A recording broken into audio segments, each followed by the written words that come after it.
Hey everyone, Tyler King here alongside with Vinny Benedetto. We're back here after Game 1 of the Nuggets' first-round playoff series against the LA Lakers. Doing a little bit of longer video here, Vinny, post-game as we kind of debrief after the Nuggets win tonight. Obviously, continue their Game 1 dominance over the last couple of years, and that's 9 straight wins now over the Lakers.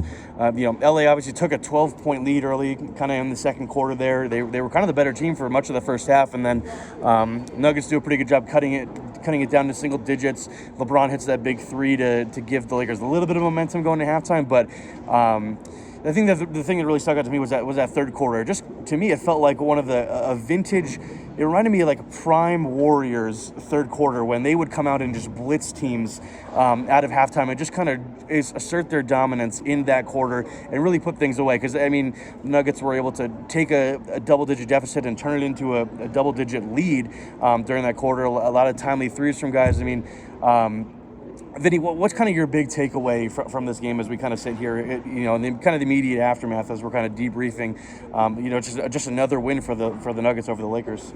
Yeah, it felt different than the game ones from last season in terms of each one of the game ones last year. It felt like Nuggets really kind of controlled things for almost all four quarters. And tonight, really slow start, and it felt like it took a little while for the building to get up, to full voice and really support the team. That Jamal Murray's driving dunk in the first quarter, I think, started a little bit, but then to your point, they fall behind by 12 in the second quarter. But yeah, that third quarter was just really ruthless, and I think a lot of it has to do with Kentavious Caldwell-Pope. I think he had at least a couple steals in that third quarter, hit 4 threes. All of his points came in that quarter. Incredibly timely, to your point. It just feels like kind of a lot like last year's series where the Lakers can play really well for stretches, but they just can't string together a 48-minute game against the Nuggets. And I think we're on the same page. Nuggets in 5 coming into this one. I told you pregame that I was leaning a little more towards Nuggets in 6, but now I think I'm leaning closer to Nuggets in 4 than I am Nuggets in 6. Obviously Nikola Jokic playing a little vertical above the rim tonight, a couple dunks. Although he was kind of joking post-game that one of them maybe shouldn't have counted, but obviously he was terrific as he often is in these playoff games. But I mean, the one guy I wanted to highlight from the Nuggets is obviously Michael Porter Jr. Played better maybe than anyone could have expected tonight. Obviously a tough week for him and his family.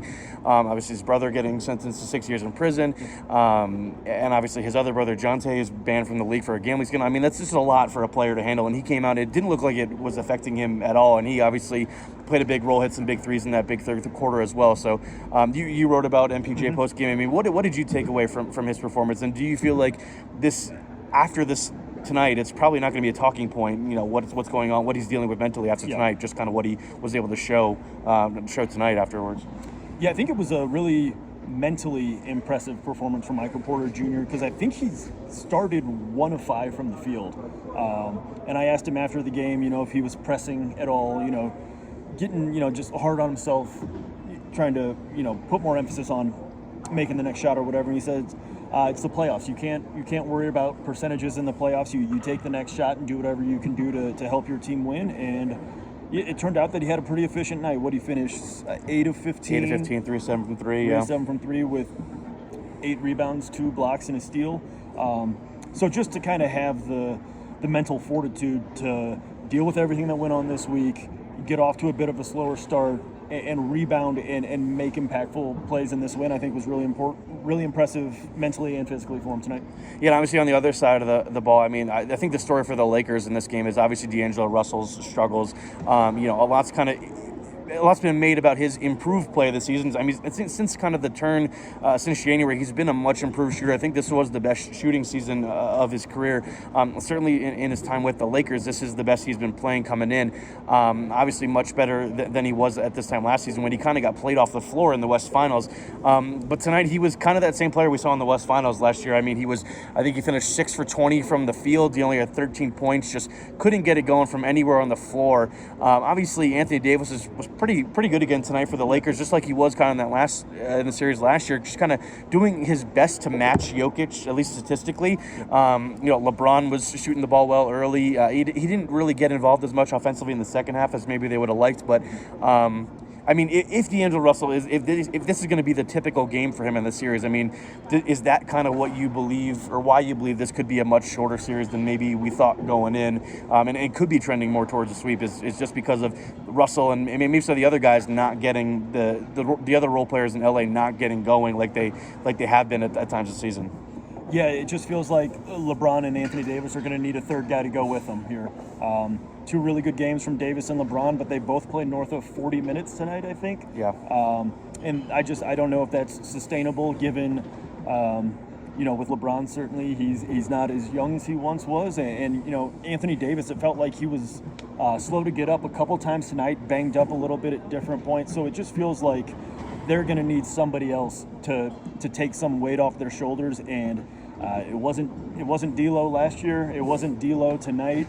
So yeah, I don't know where they go from here. You were in the Lakers post-game press conference. So like, how did D'Angelo Russell? He spoke, right? Yeah, he did. Yeah. How did he feel about what went on? I mean, he kind of chalked it up to just a bad shooting night, which I mean, in some respects, yeah, I do think some of the looks he was getting were pretty open.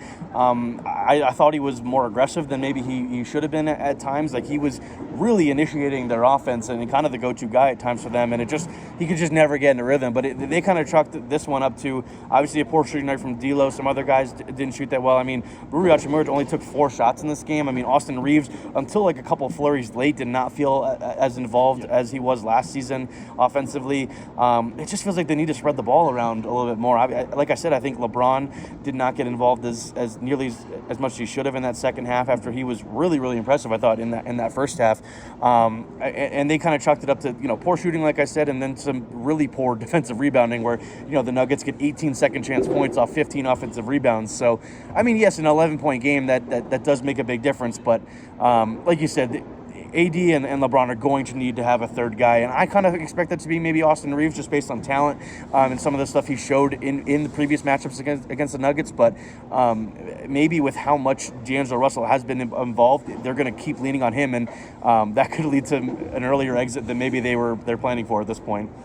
Yeah, it just you factor all those in, and then Nuggets finished with 6 free throw attempts to the Lakers 19. Yeah. So I think that's like the second fewest postseason free throw attempts in a win. So yeah, it just felt like the Lakers had a few things go their way tonight, and it didn't end up being enough. So yeah, it just feels like I am kind of turning to a quicker series than I would have predicted going in. All right, that'll do it from us here from Ball Arena. We obviously got a day off tomorrow on Sunday in between games, but we'll be back here for Game 2 on Monday night as the Nuggets look to take a 2-0 series lead against the Lakers and extend the winning streak over LA to 10 before heading to Crypto.com Arena next week, where Vinny, you, and Mark Kisla will be there. You can read all of our coverage on DenverGazette.com and in the Denver Gazette e-edition. So yeah, thanks from Vinny and myself. Thanks for tuning in, and we'll see you guys on Monday.